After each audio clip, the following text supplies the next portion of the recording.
and good afternoon, ladies and gentlemen, and a warm welcome to today's webinar. It is the second in a series about megatrends. This one has the potential to change fundamentally the way corporations operate, and we value them. Despite being relatively new, the trend has been around for quite some time, but clearly gained momentum over the last couple of years. Commonly known as ESG, which stands for Environment, Social, and Governance, ESG has become a key component for investment decisions and has led to significant change in corporate values, policies, boards, and management. I'm very glad to present our today's guest speaker, Dr. Tobias Meyer. Tobias is a General Counsel Corporate at the global travel retailer Dufry Group. He will share some insights on what the current megatrends to environmental, social, and corporate governance means for doing business in both Switzerland and the United States today, but also tomorrow. He will give an overview on practical and legal aspects from a perspective of a practitioner and share latest developments in Switzerland in the wake of the Fair Business Initiative, which in Switzerland was commonly known as the Konzernverantwortungsinitiative, as well as the latest initiatives by the Biden administration. Today's format will be slightly different and a bit more interactive than our previous ones. Tobias will deliver an introduction of about 15 to 20 minutes, followed by a set of prepared questions and questions from the audience as they come in. Before starting, please allow me to introduce to you our organization, the Florida chapter Swiss Chamber of Commerce, Swiss American Chamber of Commerce. Our organization plays a vital and active role in assisting Swiss companies in the United States and vice versa to expand the business network. The Swiss American Chamber of Commerce is a non-for-profit organization. Amongst the many roles is the Chamber promotes and facilitates trade relations between the US and Switzerland and provides essential information and support about doing business in these two markets. If you're not yet a member and if you wish to become a member, please contact us directly via email or visit our website, which is www.saccfl.com, where you will find next to useful information a tab that leads you to the online registration site. As usual, I would like to remind you of the chat function on your screen. Since you will be put on mute during the presentation, the only way to send questions is through the chat function. We will get back to these questions once we are in the Q&A session. ESG is often referred to in an investment context. And so the question is, does investing responsibly exist? And it is more than just a buzzword. I understand that ESG means different things to different people. To activists, whether climate or in general, it means probably investing in companies that are contributing to society in one way or another. It may mean also disowning those who leave heavy environmental footprints, pay no attention to human rights elements in their supply chains, or fail to give back to the communities, or engage in questionable business practices. And while all of those are highly honorable issues that investors should be concerned with, they have in the past failed to gain mainstream attraction because it was always about the bottom line. Wall Street has not bought anything if it was not for profit.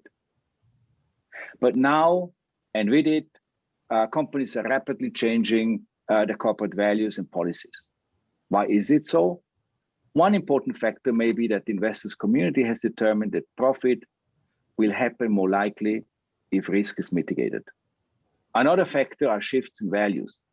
Generally with a younger generation placing more emphasis on ESG related topics.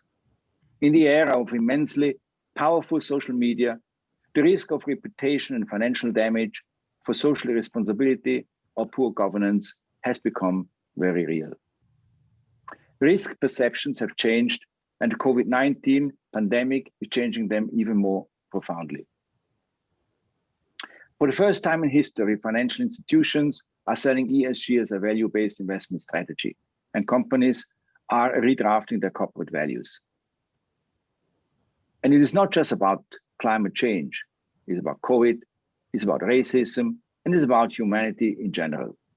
ESG is becoming a key component for investment decisions, and so the biggest challenge for any well-meaning ESG investor will become to do well by doing good.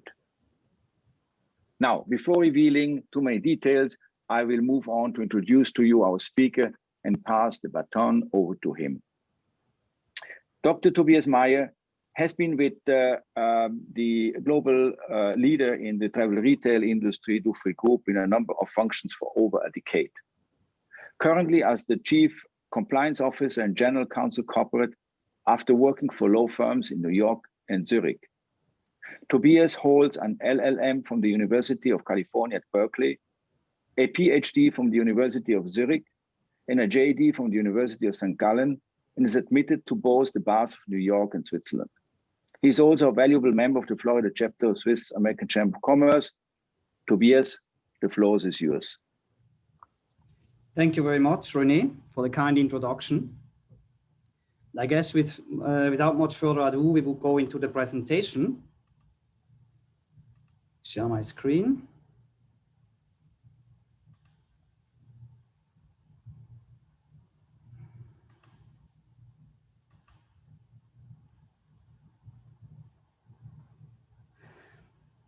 The agenda of today's presentation, we would start with defining ESG. We will see that the boundaries are not that clear yet.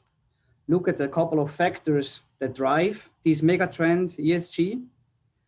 I'll give you a very high level overview without going into too much legalese of the regulatory frameworks in the United States and in Switzerland.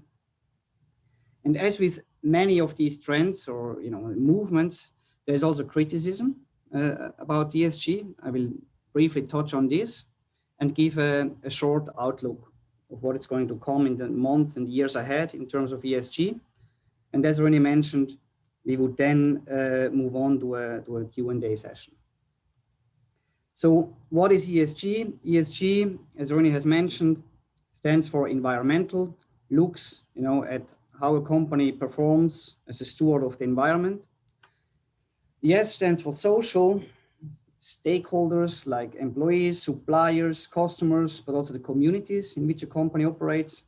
And finally, governance, speaking about the check and balances within a company, board composition, leadership, internal control, shareholder rights, etc. We will look at this in a little bit more granularity and also look in particular of what is front of mind these days in particular. And certainly at top of the list is the environment, and within the environment, climate change. Companies are increasingly asking themselves, but are also asked by their shareholders, by other stakeholders, what do you do about climate change? What is your carbon footprint? How do you sell your products? What do you do about the packaging you do? How do you invest your money? How do you assess the environmental dimension of your business operation? So you have the greenhouse gas emissions that are really front of mind, but these other points also are dimensions that are increasingly looked at. On the second column, on the social end,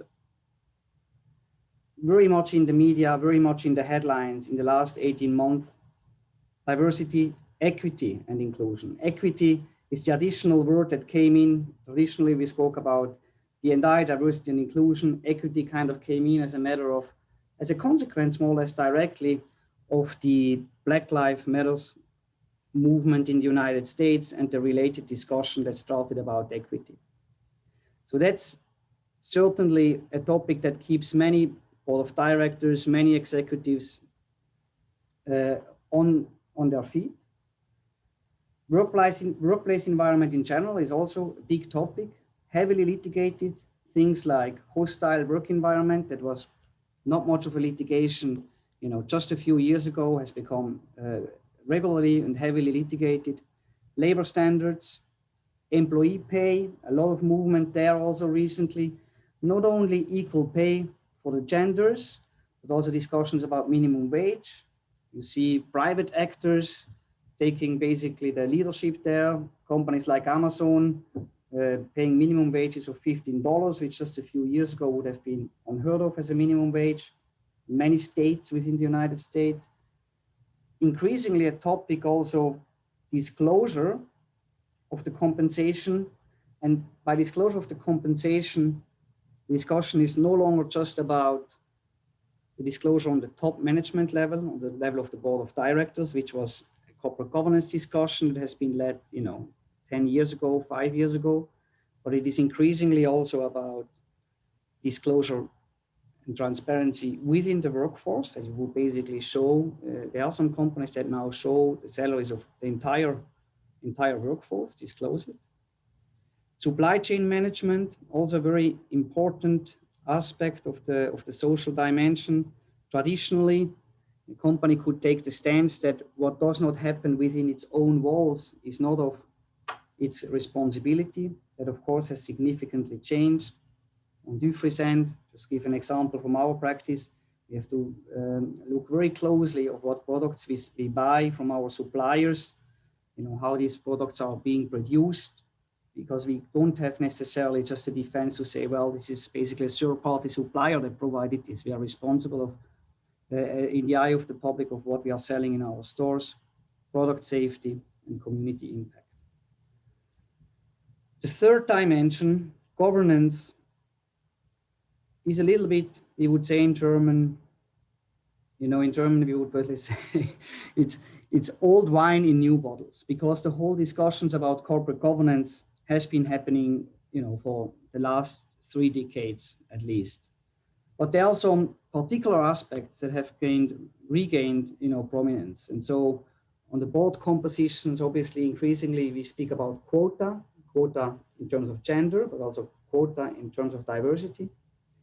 Executive compensation also has been an old discussion. Traditionally, the discussion was about disclosure of executive compensation and then proper alignment of financial performance of the company on the one hand, and the related executive compensation on the other hand, making sure that there's a link between the two. Increasingly, companies now also link executive compensation to ESG targets. So companies that are avant-garde will the bonus payment make dependent on how many women have you been promoting last year? Or even what about your greenhouse gas emission budget? So they have, budget given to a certain department, and when you overview that department, you will basically be held accountable that these greenhouse gas emissions are being met with. And this kind of new structure of incentive targets has been gaining in prominence in the last years and months rapidly, and it's really a change that is happening as we speak. All of more traditional topics that are on the governance are disclosure rules, political contributions, and so forth. So what are the factors driving this megatrend ESG? Obviously, corporations never operate in a vacuum. It's always societal value changes that lead to changing corporate values. And I think it's good to take a step back and look at what is kind of the traditional view of the corporate purpose. And here, most famously, Milton Friedman, right, the Nobel Prize winner and very renowned economist, asserted what is being commonly known as the Friedman doctrine. So he said the social responsibility of business is to increase its profits. Everything else is the responsibility of other players. If the company does well, by extension, society does do well as well. And this view is, I guess, increasingly replaced. So this shareholder economy is moving increasingly to a stakeholder economy.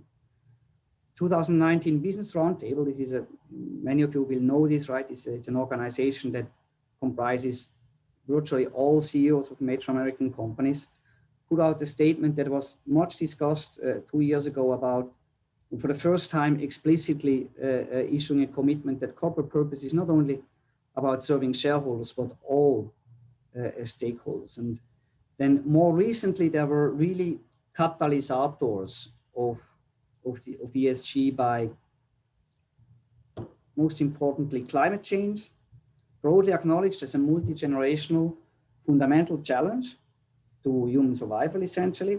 While there has been much controversy about this in the past, I see increasingly that this is no longer challenged, that the problem as such exists, and companies move fast in their policies to adapt.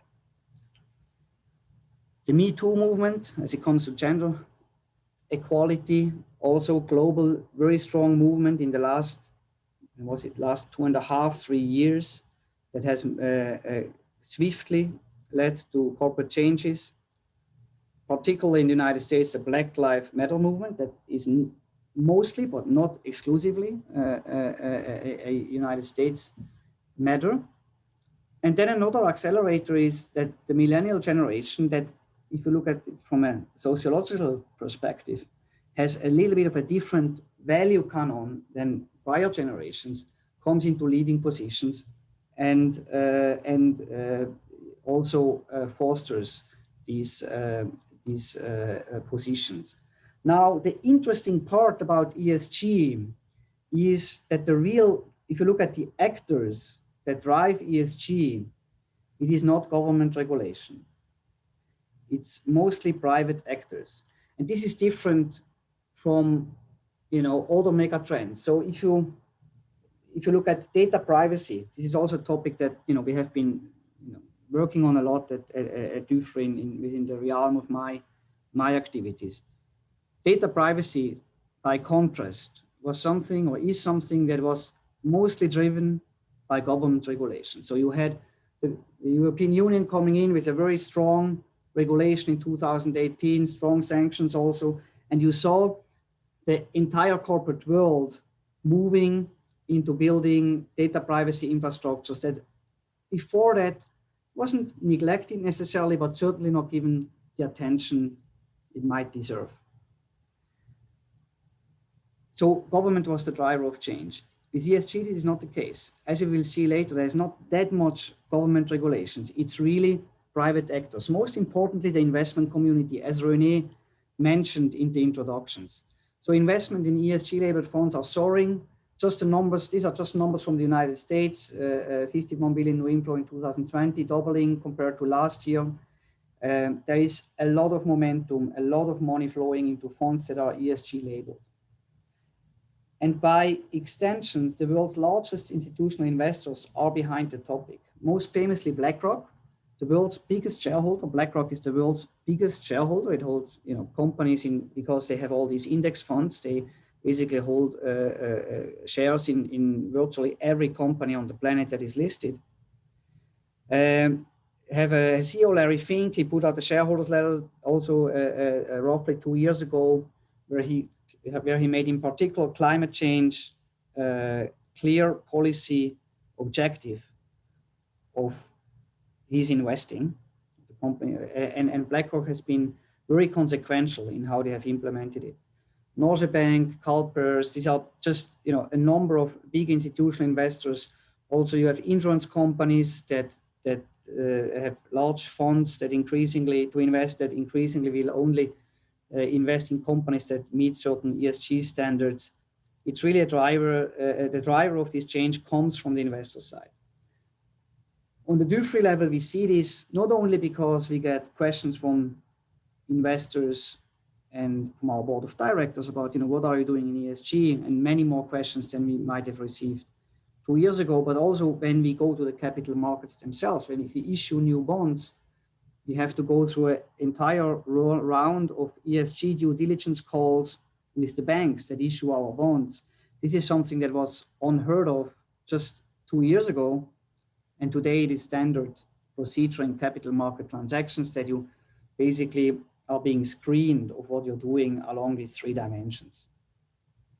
Proxy advisors, very important. What are proxy advisors? Proxy advisors are companies that give advice to shareholders of how to vote in shareholders meetings. ISS, the most important one, Institutional Shareholder Services. Also increasingly strict policies on voting policies on the topic. You also see much more CEOs and companies as such taking political stances. I guess here also the traditional view was that you would try to keep out of politics as a company, right? Michael Jordan famously said that, Republicans buy shoes too, and that's why he didn't take any political stance, because he wanted his shoes to be sold. That was kind of, it was kind of the short for that. Now you see CEOs of companies like Coca-Cola and Delta, rightly or wrongly, taking political stances. And these and company as such, think of Patagonia, that has a very strong focus on being an environmentally conscious company, taking very strong stances on these topics, even though it does come with a backlash. And I'm not saying that should be a new standard. I'm just observing the trend here. But again, in some government regulations, it's not a driving factor. It's really private actors.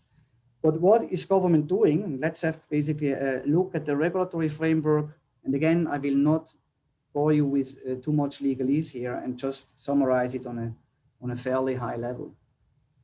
In the United States, there is no ESG disclosure mandated by law. And so then there's a vacuum. Again, private players come in, because if you look at what is happening on the ground, 90% of the S&P 500 companies do publish a sustainability report, even though it is not mandated by law. Same, by the way, also in Switzerland. It's not 90%, but many Swiss companies, including Dufry, do already today publish sustainability reports, and not because we need to, but because we have internal and external need to do so. Because there are no government standards, there are private standards. GRI, SBC, TCFID, it doesn't matter that much. You will see a convergence over the years to one standard. Right now, there is a little bit of a potpourri of standards, and companies pick and choose. But and we will see later, there will be, or we do expect that there will be generally, in the end, we will settle on one standard. Right now, it is still a little bit, unsettled of what are kind of the leading standards. A very important role also play ESG rating agencies. Again, you have Institutional Shareholder Services, who does a specific ESG rating. Big other players include MSIC and Sustainalytics. These ESG rating reports that are issued by these agencies are in practice very important. They are very important because many institutional investors will no longer invest into companies pursuant to their internal guidelines if the ESG rating of whatever agency they follow is below a certain threshold that they define.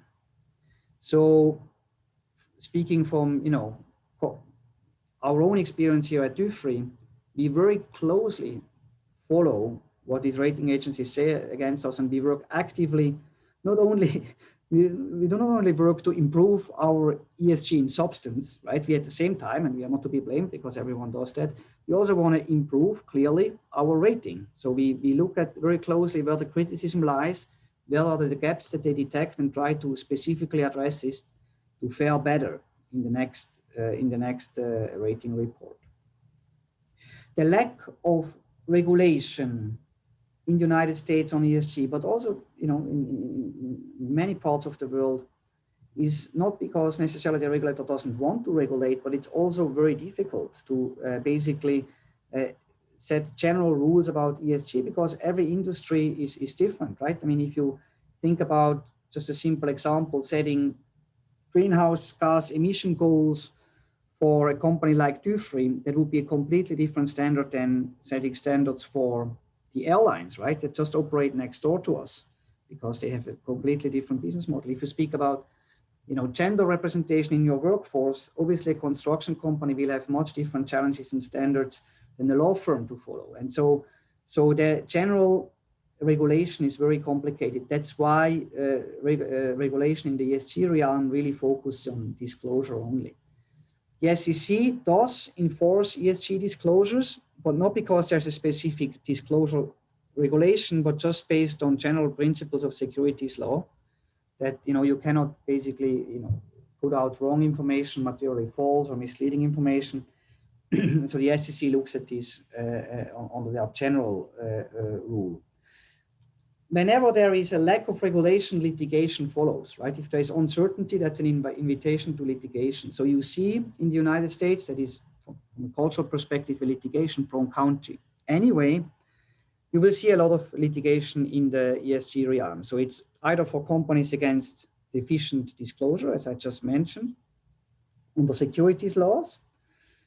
You also have greenwashing claims. What are greenwashing? What is greenwashing? Greenwashing is if a company is over-promising and under-delivering on, in particular, environmental claims about their products. You know, the famous example is Kmart that sold tissues under their own brand and said it was biodegradable, and it was not. And so the Federal Trade Commission basically stepped in and sued them.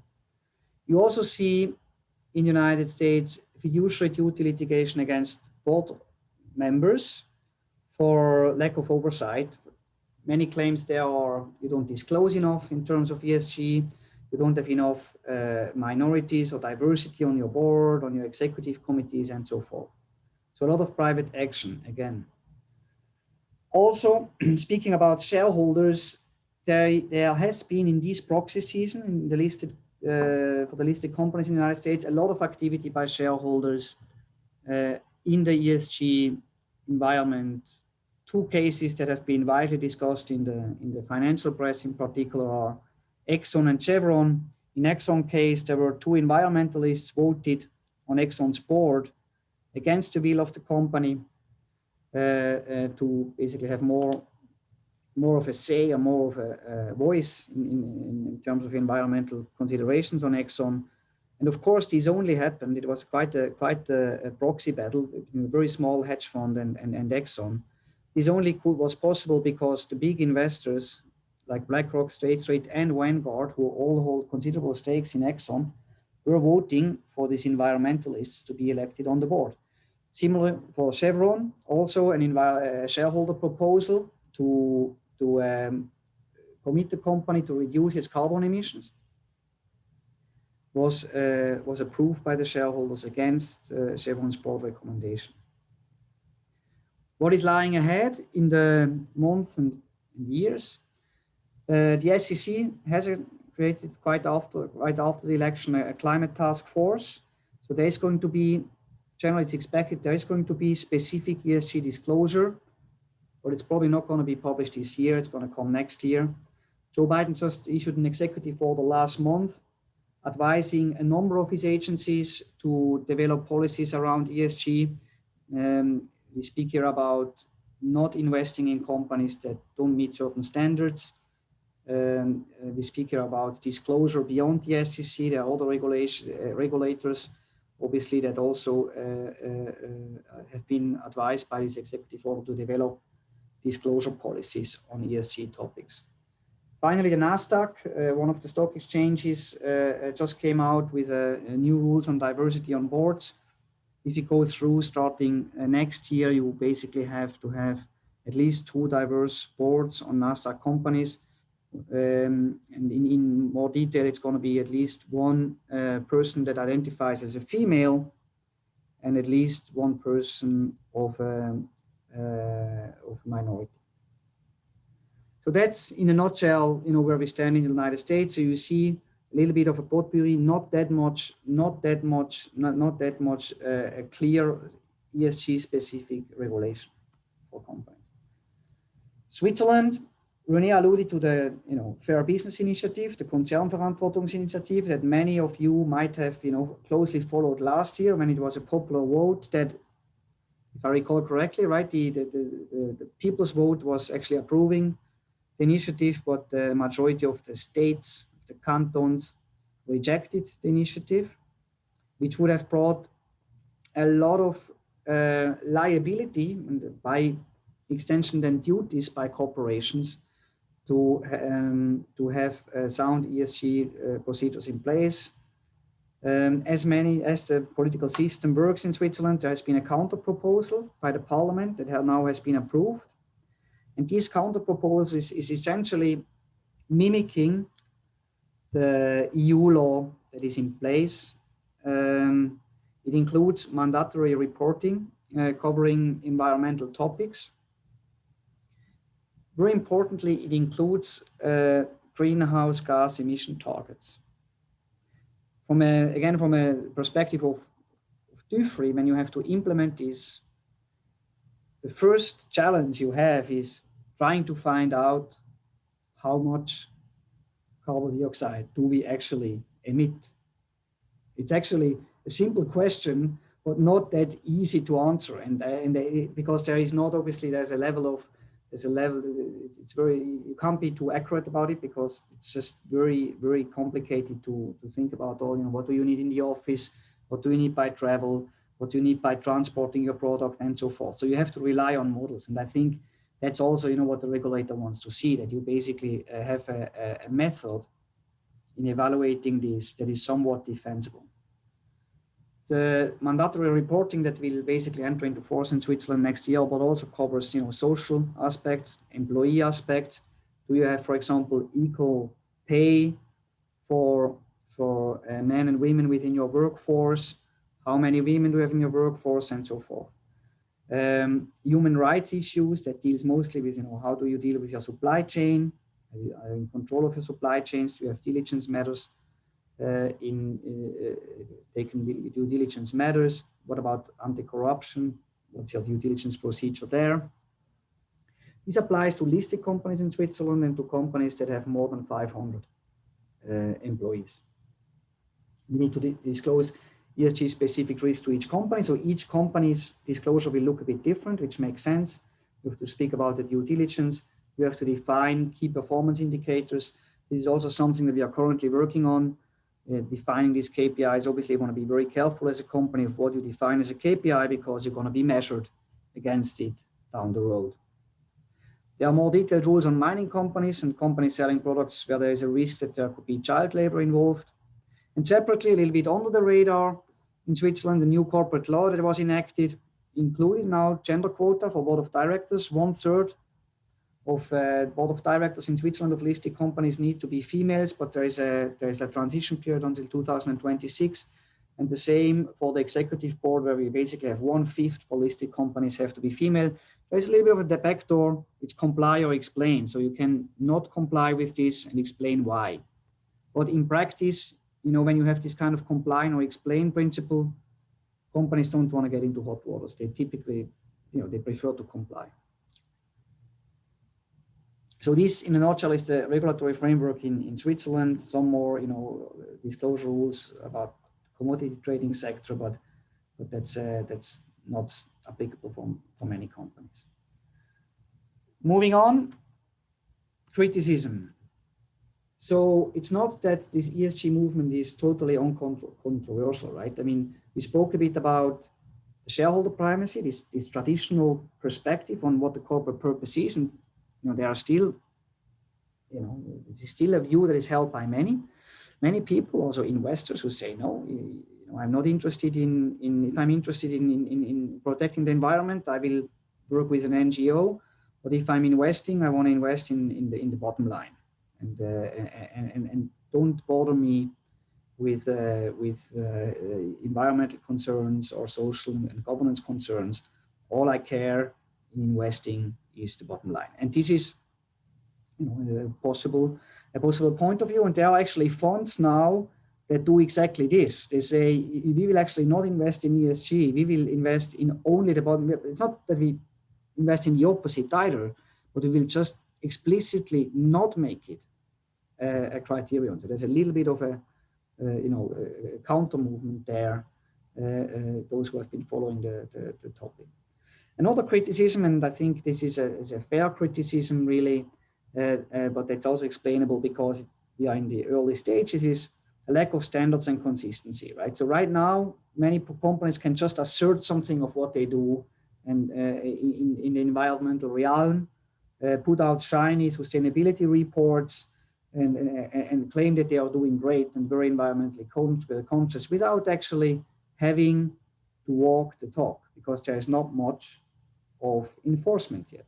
But as we saw, the writing is on the wall. I mean, it is increasing left and right.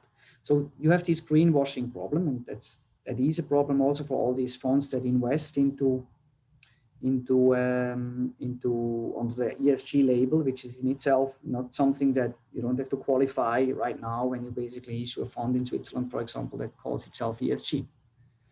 And then also, I mean, another criticism is, the particularities of industries are not considered in regulation and don't then basically consider the particularities of an industry and make it arbitrary.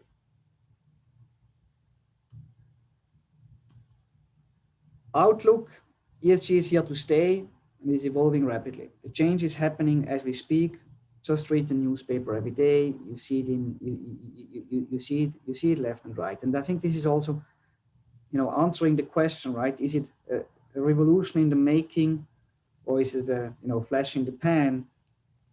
In my opinion, ESG is here to stay, simply because the underlying issues, particular climate change, particular discussions about equity, diversity, and inclusions, are such strong trends within society that companies will basically continue to have a strong and even stronger focus on ESG matters.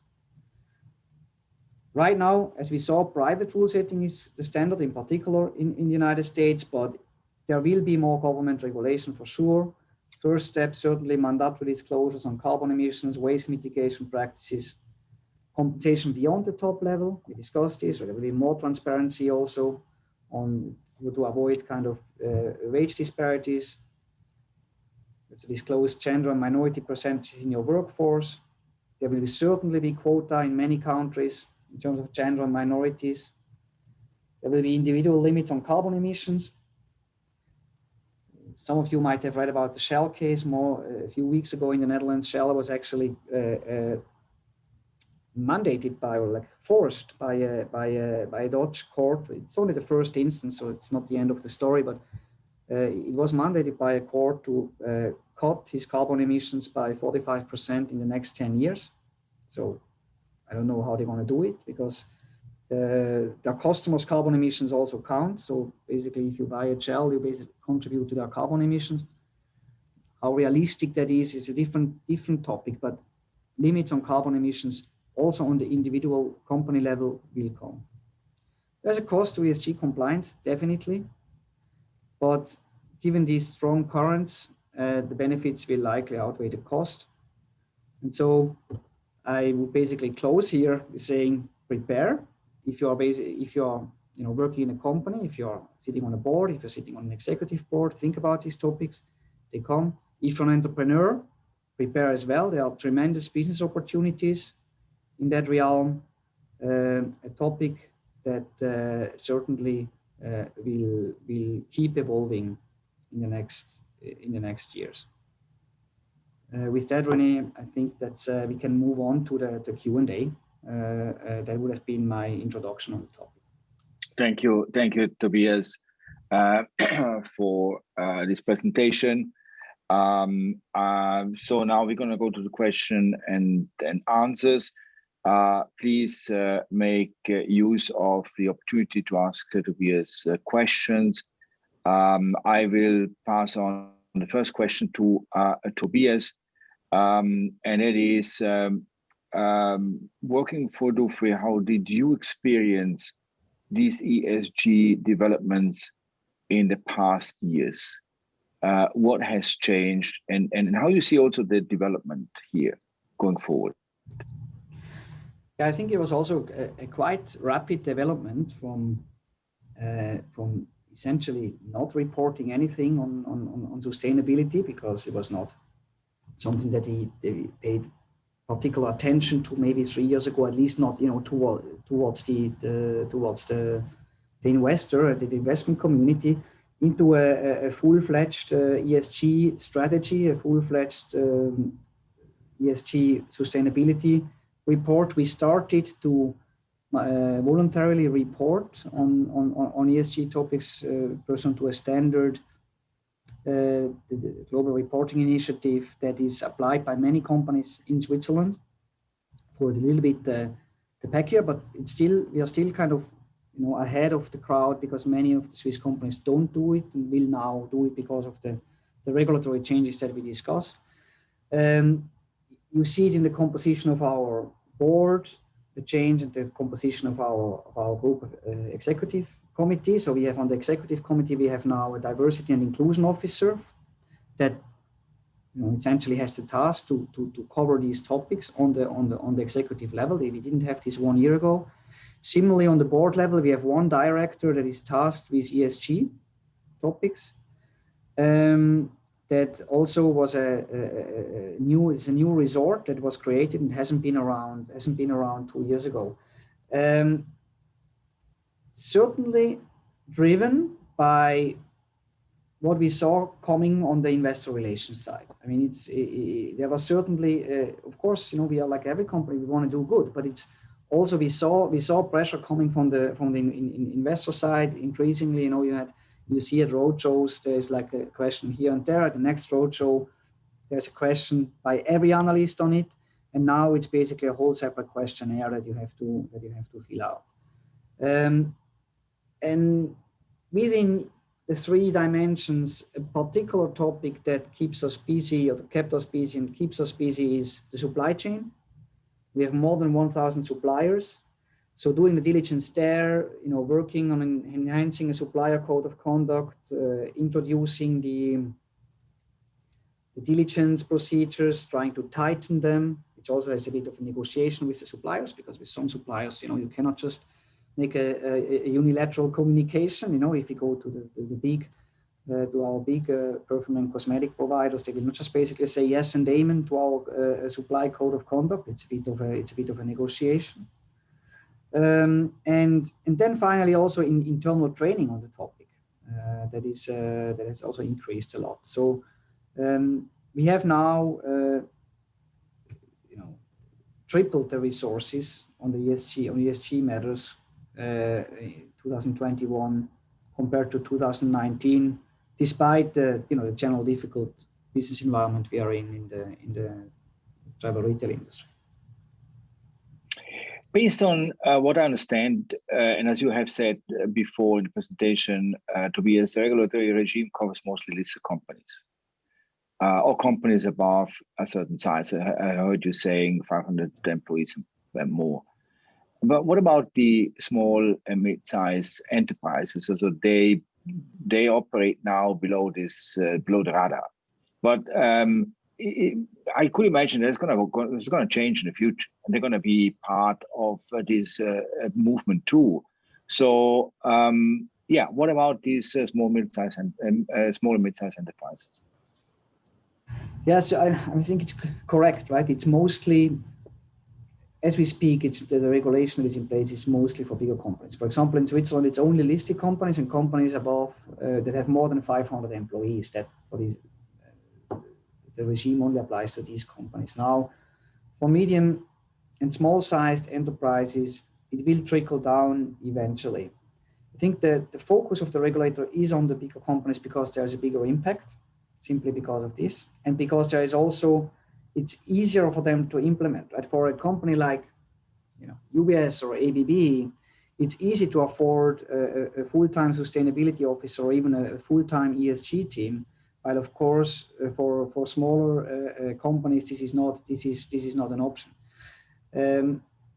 There is regulation, ESG regulation, that applies to all companies indiscriminately, right? If you speak about certain wage disclosure regulations here in the United States, if you speak about minimum wages, if you speak about environmental laws, product safety, these kind of things. But it's correct that the regulator really focuses on the bigger companies, and also that the investors, right?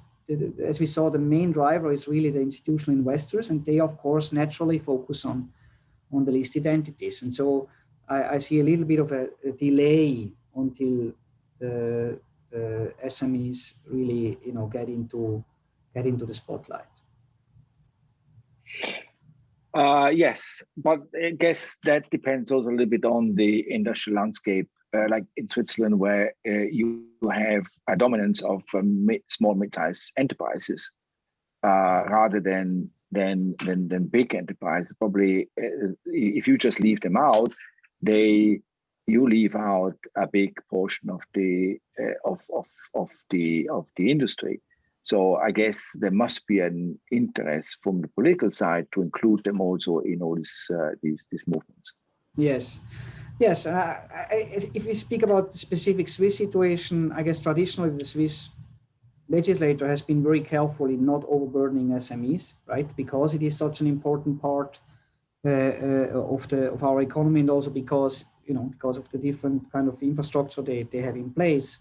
But again, it will basically come into the spotlight, and there are regulations that are indiscriminately applying. Again, it's if you speak about product safety, increasingly also there will be gender rules for privately held companies, beyond the listed level. For me, this is a matter of, if you look at where the world is going, for me it's a matter of time until this is also applied on the SME level. There is a question from the audience. What impacts the ESG standards have on cryptocurrency and the cryptocurrency market and blockchain technology? Is there any interaction, is any interface between ESG on one side and ESG standards on the other side, the cryptocurrency and blockchain technology? Yeah, very interesting question. So in particular, Bitcoin, right, which not all cryptocurrencies necessarily have this environmental impact, but Bitcoin in particular, because of the way it is mined, has a huge, basically, power use essentially in the use of electricity.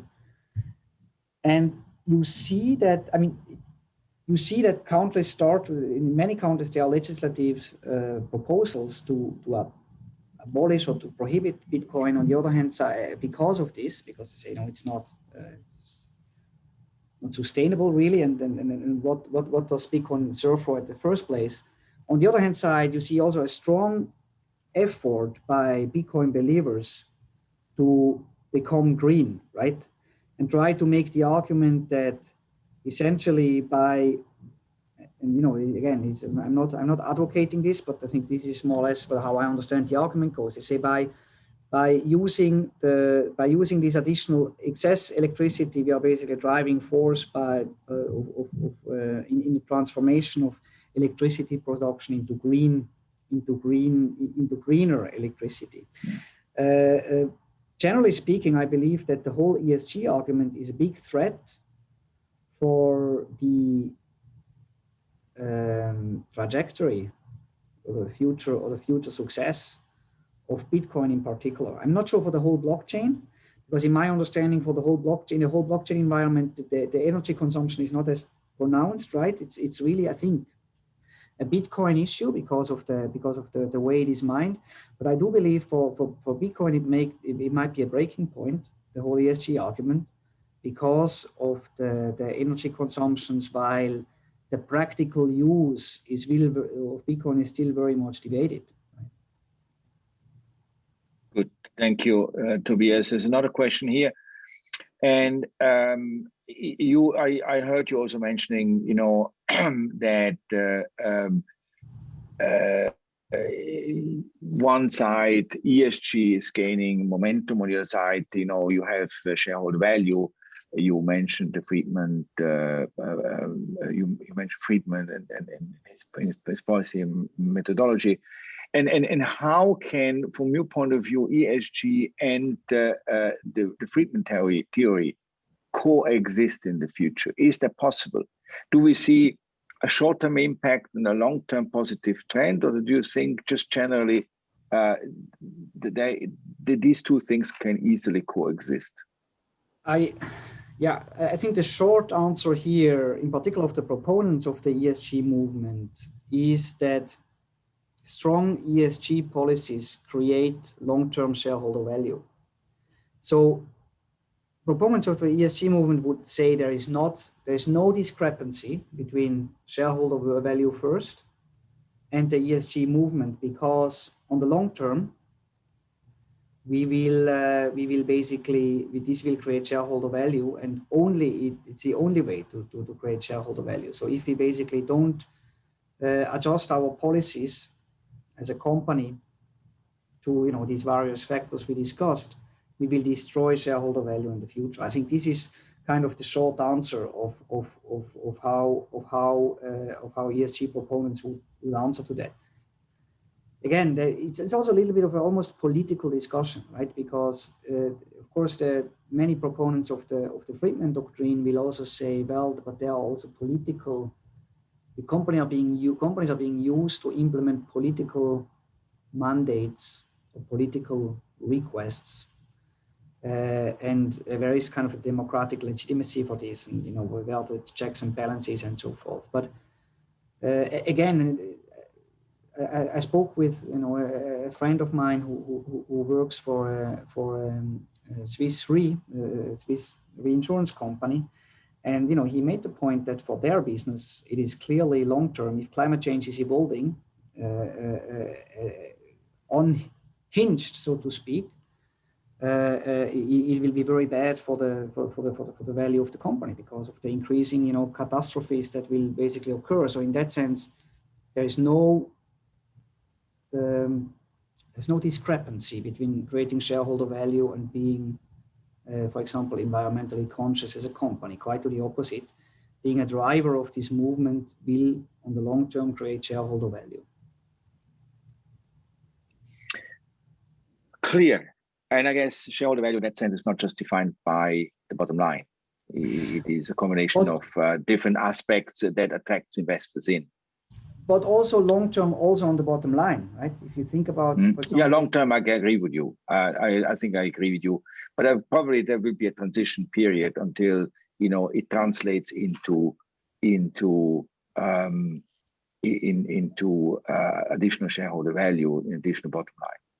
And this is an interesting point, René, because there's a little bit of a dilemma for companies that are going all into the ESG topic, because obviously there are a lot of costs involved with it. And the question will be, will they be penalized? Will they be crowded out by the market, so to speak, because of these additional costs and, let's say, short-term impact on profitability if their competitors do not follow, right? And say, well, great, company A, you have great environmental policies. You only produce in, high-cost countries that follow very high standards. And you are less competitive. Will you basically disappear, or will you basically give up competitiveness in the short term and basically disappear as such because you're not profitable at all? If you do what the ESG proponents would say, do the right thing. And so there is a little bit of a, almost like a moral hazard situation, if you want, or like let's say a risk for the first movers in some industries. Clear. They can face a discrimination, a disadvantaged position against the main competitors if they advance too fast. It's clear. Another question here, and that refers also to something that you said before, is that applying for ESG, basically it's not an application in that sense, but moving towards being compliant with the ESG requirements, it requires a huge collection of data and information. And obviously that requires, on the other side, the enormous financial resources and also infrastructure. And, the question is here again, this is not a problem for huge companies. They can absorb this easily. But what about those companies that are smaller in size, but still have the obligation to comply? It's an issue. And I think the art will be for the legislator to basically design regulation in a sensitive way. That you basically try to not put too much burden again on smaller companies that don't have the same kind of possibilities. And given in particular where you have the data. For example, again, going back to the greenhouse gas emissions, what is your kind of carbon footprint? This is still a very imprecise science. And so from a legal perspective, I would say, as long as you use a methodology that is kind of defensible, you should be fine. And it also shouldn't be exposed to neither legal consequences nor to too much criticism. But again, at the end of the day, it will end up how eventual future regulation will be crafted. We have a very wonderful situation because we have more questions than we have time. So I have to pick one or two more questions before we're going to summarize and close the session. Here is one. Where do you see business opportunities will arise in the realm of ESG? Say, where going forward, where do you think that we will see opportunities popping up?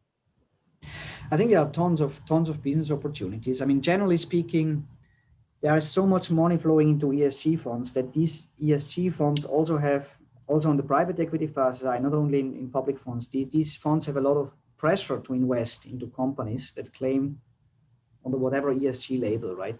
So if you have a business idea that deals with, recycling, with taking, reducing the carbon footprint and so forth, these kind of topics, if you have you will basically be awash in finances. You will find investment money easily these days. Other business opportunities certainly exist, in my opinion, in the realm of certifications, because right now we are still kind of every company, and it goes into the greenwashing issue. Every company kind of pulls out its numbers and says whatever they want to say. I'm kind of exaggerating, right? But increasingly there will be a requirement to, or also the need, right, or that you basically get certified. That someone says, well, look, let me show you your numbers. So how did you get to that, the carbon footprint? How did you get to these numbers that you have here in the sustainability report? And that also protects the company itself because it can rely on third-party certification. So this is a huge business that is evolving also rapidly. And finally, also generally like consulting, legal advice, PwC is basically ramping up a huge workforce on ESG topics because there's so much advice requested by its client.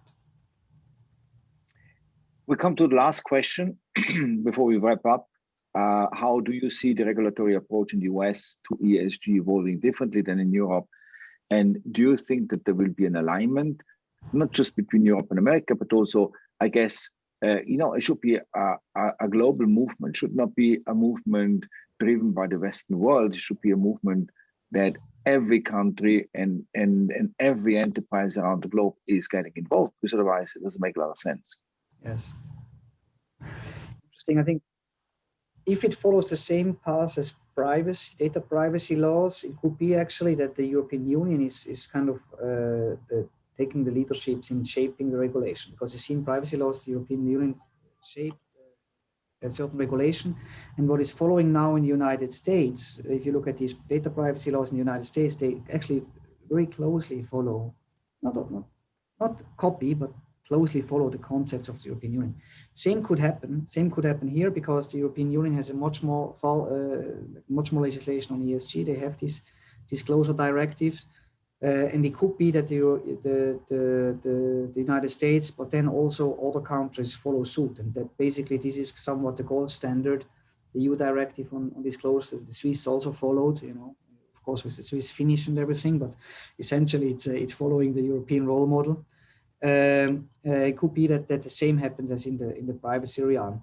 Traditionally, I would say, that the more conservative answer would be traditionally that the American legislator relies on disclosure, not substantive requirements, right? Not material requirements. They basically rely on disclosure and then leave it to litigation to shape, and the courts, right, to shape out the details.